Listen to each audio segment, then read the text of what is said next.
Nisha Das. 1988 June 24 തുടങ്ങി 37 വർഷവും 9 മാസവും 7 ദിവസവും സർവീസ്. 3.5 വയസ്സ് മുതൽ അച്ഛന്റെ കൂടെ ഇതേ സ്കൂളിൽ വന്നു തുടങ്ങിയായിരുന്നു തുടക്കം. അച്ഛൻ സ്കൂളിലെ പ്രധാനാധ്യാപകൻ ശ്രീ ശങ്കര രാമദാസ്, അമ്മ GMUPS മണ്ണാർക്കാടിലെ അധ്യാപിക ശ്രീമതി TA പൊന്നമ്മ, സഹോദരങ്ങൾ ശൈലാദാസ്, ഷീജാദാസ്, ഷൈൻ ശങ്കർ ദാസ്, എല്ലാവരും അധ്യാപകർ. 1991 വിവാഹം. സദേൺ റെയിൽവേ ഡിവിഷണൽ ഓഫീസിൽ സൂപ്രണ്ടായിരുന്ന ശ്രീ ശിവദാസ് ആണ് ജീവിത പങ്കാളി. 2 മക്കൾ. മകൻ കാർത്തിക് കഞ്ചിക്കോട് സെയിന്റ് ഗോബൈൻ എന്ന കമ്പനിയിൽ ഡിസൈൻ എഞ്ചിനീയറായി ജോലി ചെയ്യുന്നു. ജീവിത പങ്കാളി അതുല്യ എപ്പിക്സൽ എന്ന കമ്പനിയിൽ സോഫ്റ്റ്വെയർ എഞ്ചിനീയറുമാണ്. മകൾ കാവ്യയും കാവ്യയുടെ സ്വന്തം കൂട്ടുകാരൻ വൈശാഖും UK-യിൽ ജോലി ചെയ്യുന്നു. എല്ലാവരുടെയും ഓമനയായ തനിക്കുട്ടന് 2.5 വയസ്സായി. സർവീസിലിരിക്കെ PDC B.Ed ഡിപ്പാർട്ട്മെന്റ് ടെസ്റ്റ് പാസ്സായി 2015 പ്രധാനാധ്യാപികയായി. വിരമിക്കുന്ന സമയത്ത് KST എന്ന കരുത്തുറ്റ അധ്യാപക സംഘടനയിലെ ജില്ലാ എക്സിക്യൂട്ടീവ് കൂടെയാണ്. തിരുവാതിരക്കളി, നാടൻപാട്ട് എന്നിങ്ങനെ സംസ്ഥാന അധ്യാപക കലോത്സവത്തിൽ നിരവധി സ്ഥാനങ്ങൾ നേടിയിട്ടുണ്ട്.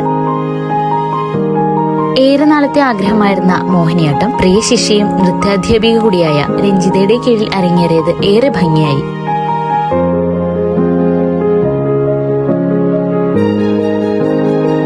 നീണ്ട 37 വർഷത്തെ സർവീസ് കഴിഞ്ഞ് ഈ മാർച്ച് 31 ലിഷ് ടീച്ചർ റിട്ടയർ ചെയ്യാണ്.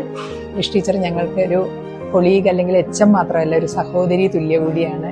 ഞങ്ങൾക്ക് വേണ്ട അത് കുട്ടികൾക്കും അക്കാഡമിക്സിലും അതുപോലെ എല്ലാ നിർദ്ദേശങ്ങളും ടീച്ചർ ഓരോ സമയത്തും തന്നിരുന്ന ഒരാളാണ്.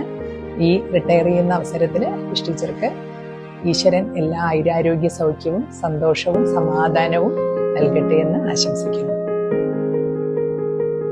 എനിക്ക് ഏറ്റവും പ്രിയപ്പെട്ട അധ്യാപകരിൽ ഒരാളാണ് ലിഷ് ടീച്ചർ. എന്റെ അമ്മയ്ക്ക് തുല്യമാണ് ടീച്ചറെ ഞാൻ കാണുന്നത്. ഇനി വരാൻ പോകുന്ന ഒട്ടേറെ ടീച്ചേഴ്സിന് ഒരു മാതൃക കൂടിയാണ് നമ്മുടെ പ്രിയപ്പെട്ട ലിഷ് ടീച്ചർ. എന്റെ പ്രിയപ്പെട്ട ലിഷ് ടീച്ചർക്ക് എല്ലാവിധ ആശംസകളും നേരുന്നു. നീണ്ട കാലത്തെ സർവീസിന് ശേഷം ഈ വിദ്യാലയത്തിൽ നിന്ന് മാർച്ച് 31 വിരമിക്കുന്ന ലിഷ ടീച്ചർ അധ്യാപകർക്കും കുട്ടികൾക്കും ഒരു വലിയ നഷ്ടം തന്നെയായിരിക്കും.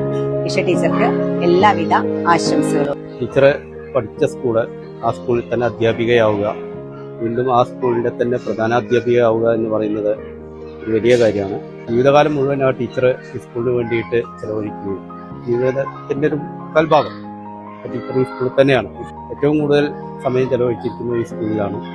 അതുകൊണ്ട് തന്നെ ഈ സ്കൂളിൽ നിന്ന് ടീച്ചർ വിരമിക്കുമ്പോൾ അത് ഈ സ്കൂളിന് ഉണ്ടാവുന്ന ഏറ്റവും വലിയൊരു തീരാ നഷ്ടമാണ്.